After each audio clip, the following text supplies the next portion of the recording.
L'administration fiscale a publié son instruction fiscale en juillet dernier sur les logiciels et systèmes de caisse et les obligations de détention d'un certificat ou d'une attestation. Donc l'objectif de ce nouveau dispositif est de s'assurer que les logiciels ou systèmes utilisés ne permettront pas d'effacer des données de paiement des particuliers. L'idée est de lutter contre la fraude fiscale par dissimulation de recettes. C'est pourquoi l'administration attend des éditeurs et des concepteurs de logiciels et systèmes de caisse qu'ils respectent 4 critères. Donc ces 4 critères sont l'inaltérabilité des données. Il s'agit de les rendre non modifiables, comme les écritures comptables, qui sont irréversibles une fois l'action de validation, une fois l'enregistrement des paiements du particulier fait dans le système, donc il n'est plus possible de revenir dessus.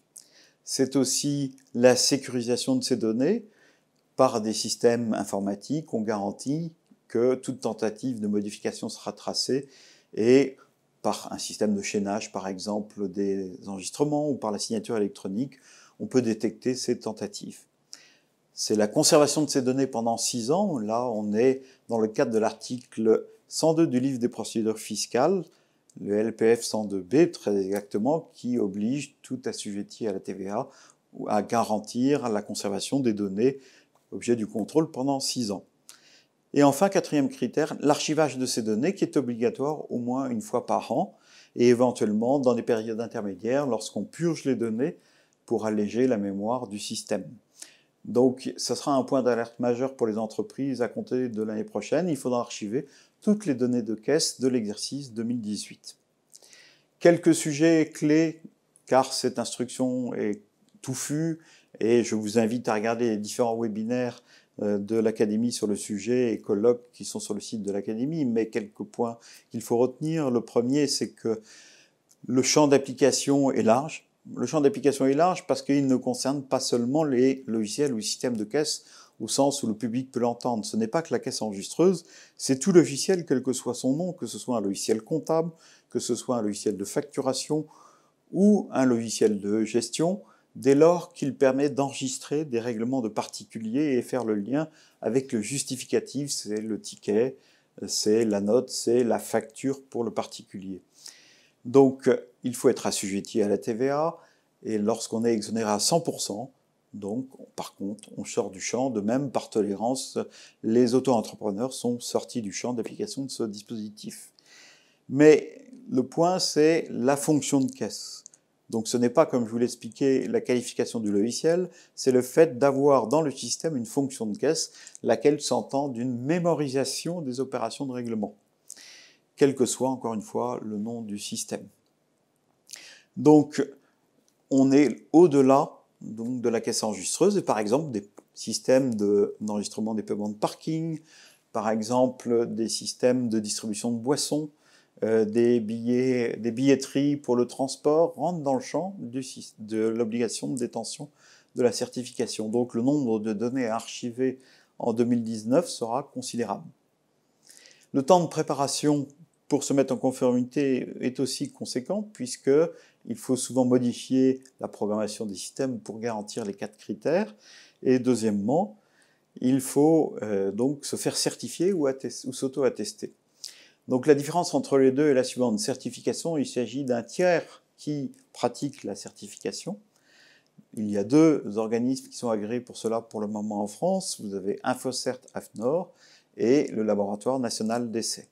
Donc c'est un audit qui peut durer quelques jours, mais tout le travail chez l'éditeur, c'est d'adapter le logiciel préalablement.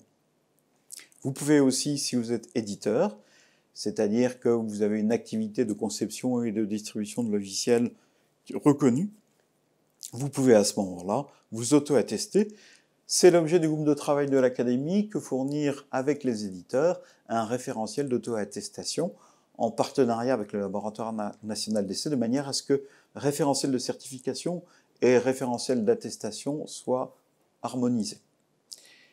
Je me permets d'insister beaucoup sur l'archivage parce que, à compter de février-mars jusqu'aux alentours de juillet, si on se cale sur l'année civile, ce sera la période d'archivage des données et chaque année, toutes les entreprises qui enregistrent des règlements de particuliers dans leur système devront archiver ces données et les conserver pendant 6 ans de façon pérenne.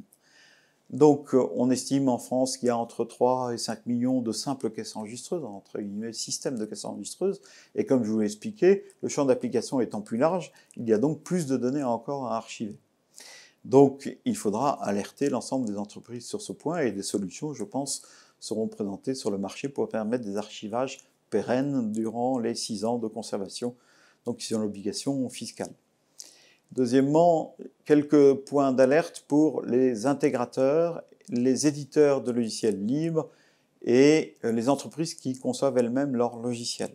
Donc les entreprises qui conçoivent elles-mêmes leurs logiciels ne peuvent s'auto-attester, elles ne sont pas considérées comme des éditeurs, sauf à ce qu'il s'agisse d'une filiale d'un groupe et qui ait le statut d'éditeur de logiciels, ce qui est possible. Donc ces entreprises doivent demander aux certificateurs, l'un des deux que je citais tout à l'heure, de se faire certifier. Les intégrateurs sont concernés, pourquoi? Qu'est-ce qu'un intégrateur? C'est une société de services informatiques qui adapte le logiciel de gestion, par exemple un ERP, un logiciel de gestion intégré, à l'activité de l'entreprise. Bien souvent, les logiciels, les ERP sont fournis entre guillemets en kit, en version standard, et il faut les adapter aux spécificités de l'activité. Et dans ce cadre-là, il est possible de modifier le logiciel et de porter atteinte, entre guillemets, à un des 4 critères. C'est pourquoi l'administration attend des intégrateurs qu'ils se fassent certifier pour leur activité d'intégration, non plus pour le produit, mais pour le service d'intégration, non plus pour le logiciel lui-même, mais pour le service d'intégration de l'ensemble des briques logicielles qui composent la chaîne de règlement et sa gestion. Donc ce travail repose sur aussi un référentiel de certification. Notre groupe de travail élabore en ce moment avec les intégrateurs un référentiel de certification que nous espérons présenter prochainement et qui se fait là aussi en collaboration avec le Laboratoire national d'essai. Et en ce qui concerne le e-commerce, il y a donc une pratique fréquente, c'est d'utiliser des logiciels libres pour pouvoir concevoir des sites de e-commerce. Souvent, les web agencies, les agences de design qui conçoivent les sites de e-commerce, utilisent des noyaux libres et elles vendent leur travail de conception et d'adaptation donc pour construire le site de e-commerce. On rentre là à nouveau dans le champ possible de l'obligation de détention des certificats ou d'une attestation. Dans ce cadre-là, il est possible d'échapper à cette obligation dès lors qu'on ne reçoit que des paiements en carte bleue ou par virement dans une banque française ou dans une banque de la Communauté européenne qui fera droit aux demandes de communication de l'administration fiscale, c'est-à-dire qu'à partir du moment où l'administration fiscale a la possibilité juridiquement d'obtenir toutes les données de la banque et donc contrôler les paiements de particuliers, elle peut tolérer qu'on échappe donc à l'obligation de certification. Cependant, il y a d'autres modes de paiement que la carte bleue ou le virement dans le e-commerce, comme dans les autres commerces. Je ne vais pas tous les citer, mais vous avez des cartes cadeaux, par exemple. Il est possible de payer en espèces à la livraison aussi. Donc, dans ce cadre-là, si on reçoit d'autres types de paiements que la carte bleue ou le virement, on n'est plus dans le champ de la tolérance, on doit se faire certifier. Donc, attention, les sites de e-commerce sont susceptibles de rentrer dans le champ de l'obligation de certification. Et s'ils ne sont pas sociétés de services, éditeurs de logiciels, ils ne peuvent pas s'auto-certifier. Là aussi, nous essaierons de traiter ce sujet dans le cadre de notre groupe de travail par un référentiel. Donc, le temps de préparation, le temps d'élaboration de ces référentiels est important. Je vous invite à suivre les travaux de l'Académie sur le sujet et particulièrement les webinaires que nous avons faits au mois d'octobre dernier et le colloque que nous avons fait récemment et nos publications. Nous ne manquerons pas de communiquer sur ce point.